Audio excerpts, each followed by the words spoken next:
அவர் சொன்ன விஷயத்தில் ஃபாலோ பண்ண வேண்டிய விஷயம் என்னென்னா, எந்த விஷயத்தையுமே ரொம்ப சின்னதாக எடுத்துக்காதீங்க, அதில் உள்ள நிறைய பெரிய விஷயங்கள்லாம் இருக்குது, அதை ரொம்ப ஆராய்ஞ்சு நீங்களாக செய்யுங்க அப்படின்றது தான் அவரோட விஷயம்.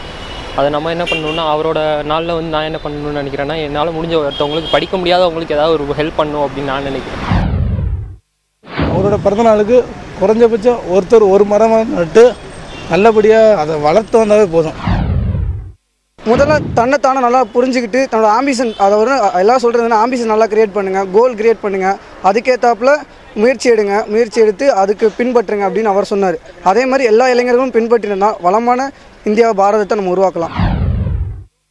இந்தியனுங்கிற ஒரு அடிப்படையில் வந்து அவனோட குடும்பம் அவனோட லட்சியம் மட்டும் இல்லாமல் நம்ம வாழ்க்கையும் பார்த்த மாதிரி அதுக்கு சமமாக இந்தியாவுக்கு உதவுனா ஒருத்தவங்களும் ஒரு ஃபீல்டில் இந்தியாவுக்கு, உதாரணமாக எனக்கு ஆசை வந்து எப்படியா மிலிட்ரியில் செலக்ட் ஆகணும், அந்த மாதிரி நம்ம நாட்டுக்கு ஏதாவது நம்மளால் முடிஞ்ச ஒரு சின்ன விஷயம் செஞ்சுட்டா அவருக்கு நம்ம சமர்ப்பணம் பண்ணுற மாதிரி இருக்கும்.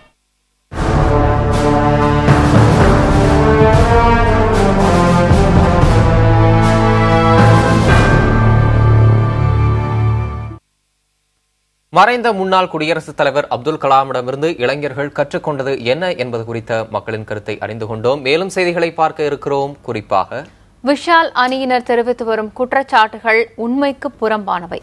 தென்னிந்திய நடிகர் சங்க தலைவர் சரத்குமார் விளக்கம். விவரங்களை அறியலாம் சிறிய இடைவேளைக்கு பிறகு.